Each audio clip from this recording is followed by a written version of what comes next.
ಇಡ್ಲಿ, ದೋಸೆ, ಚಪಾತಿ ಜೊತೆ ಇವತ್ತು ನಾನು ನಿಮಗೆ ಒಂದು ಒಳ್ಳೆ ಕಾಂಬಿನೇಷನ್ ಆಗಿರೋ ಚಟ್ನಿ ಹೇಳ್ಕೊಡ್ತೀನಿ. ಒಂದು ಪ್ಯಾನ್ಗೆ ಸ್ವಲ್ಪ ಎಣ್ಣೆ ಹಾಕ್ಕೊಂಡು 1/4 ಕೆಜಿ ಮೂಲಂಗಿನ ಚೆನ್ನಾಗಿ ತೊಳೆದು ಸಣ್ಣದಾಗಿ ಹಚ್ಕೊಂಡು ಅದನ್ನು ಎಣ್ಣೆನಲ್ಲಿ ಹಾಕಿ ಚೆನ್ನಾಗಿ ಫ್ರೈ ಮಾಡಿ. ನಂತರ 1 ಕಪ್ಪು ಈರುಳ್ಳಿ ಹಾಕಿ, 1 ಇಡೀ ಕರಿಬೇವಿನ ಸೊಪ್ಪು, ಅರ್ಧ ಟೇಬಲ್ ಸ್ಪೂನ್ ಅರಿಶಿನ ಮತ್ತು ಗೋಲಿ ಗಾತ್ರದ ಹುಣಸೆಹಣ್ಣು ಹಾಕಿ ನೀರು ಸುಂಡೋವರೆಗೆ ಚೆನ್ನಾಗೆ ಬಾಡಿಸ್ಕೊಂಡು ಅದನ್ನು ತೆಗೆದಿಟ್ಕೊಳ್ಳಿ. ಅದೇ ಪ್ಯಾನ್ಗೆ 1 ಟೇಬಲ್ ಸ್ಪೂನು ಜೀರಿಗೆ, 1 ಟೇಬಲ್ ಸ್ಪೂನು ಕೊತ್ತಂಬರಿ ಬೀಜ, 6-7 ಒಣಮೆಣ್ಸಿನ್ಕಾಯಿ ಹಾಕಿ ಫ್ರೈ ಮಾಡಿ ಅದು ತಣ್ಣಗಾದ ನಂತರ ಅದನ್ನು ಒಂದು ಮಿಕ್ಸಿ ಜಾರಿಗೆ ಟ್ರಾನ್ಸ್ಫರ್ ಮಾಡ್ಕೊಳ್ಳಿ.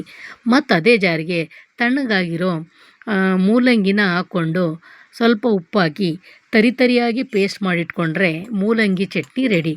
ಅದ್ರ ಮೇಲೆ ಒಗ್ಗರಣೆಗೆ ಒಂದು ಪ್ಯಾನ್ಗೆ ಸ್ವಲ್ಪ ಎಣ್ಣೆ ಹಾಕಿ ಅರ್ಧ ಟೇಬಲ್ ಸ್ಪೂನ್ ಸಾಸಿವೆ, ಕರಿಬೇವಿನ ಸೊಪ್ಪು, ಒಣಮೆಣ್ಸಿನ್ಕಾಯಿ ಮತ್ತು ಸ್ವಲ್ಪ ಹಿಂಗೆ ಹಾಕಿ ಒಗ್ಗರಣೆ ರೆಡಿ. ಈ ಒಗ್ಗರಣೆನ ನಾವು ಮೊದಲೇ ಪೇಸ್ಟ್ ಮಾಡಿಟ್ಕೊಂಡಿರೋ ಮೂಲಂಗಿ ಚಟ್ನಿ ಮೇಲೆ ಹಾಕಿದರೆ ಘಮಘಮಿಸುವಂಥ ಮೂಲಂಗಿ ಚಟ್ನಿ ದೋಸೆ, ಇಡ್ಲಿ ಮತ್ತು ಚಪಾತಿ ಜೊತೆ ಸವಿಯೋದಕ್ಕೆ ಸಿದ್ಧವಾಗಿದೆ.